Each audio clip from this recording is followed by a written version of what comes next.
Good morning, Steve Ray in Chicago with the morning grain comments. Had a little bit of a turnaround in the grain markets after yesterday's losses. Right now, March beans are at $14.97, up 7 cents. March corn 6.71, up 5, and March Chicago wheat up 6 cents. I think that overnight news is mostly negative. Soybean March chart is at the lower end of this up channel trade since the lows back in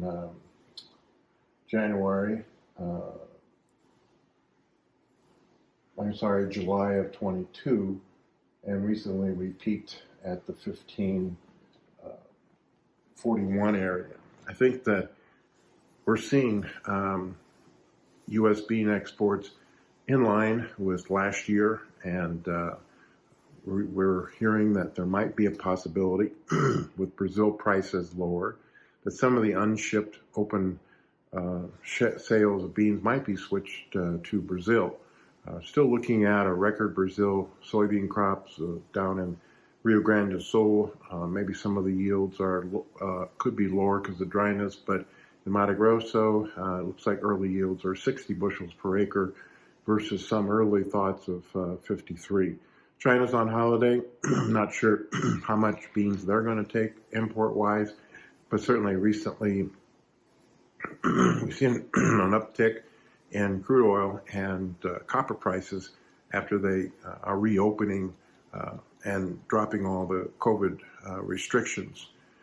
We also noted that prices in Europe for rapeseed continues to drop, partly because of cheaper imports of vegetable oil and drop in biodiesel demand, especially in Germany. So the lower veg oil prices, I think, is offering some resistance to the marketplace. In the corn market, again, saw some weakness yesterday, concern about the fact that Ukraine corn is still being offered cheaper than U.S., and there was some rumors overnight, unconfirmed, that China was asking Ukraine for corn prices nearby and asking Safrinha new crop corn prices, which are cheaper than U.S. out there in June and July.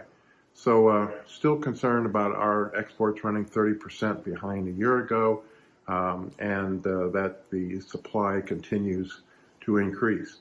For both beans and corn, U.S. farmer has become a big seller of old crop. In the beans, they might be as much as 75% sold.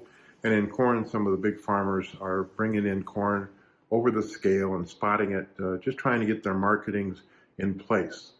This is the second highest January cash price to farmers for beans and corn on history.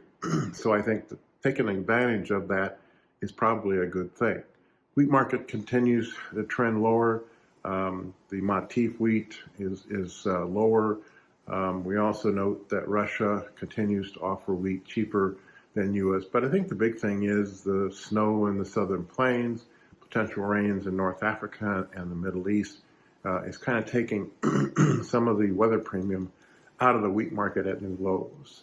Funds continue to add to a record short position in Chicago, but really don't see any need to cover that position at this time.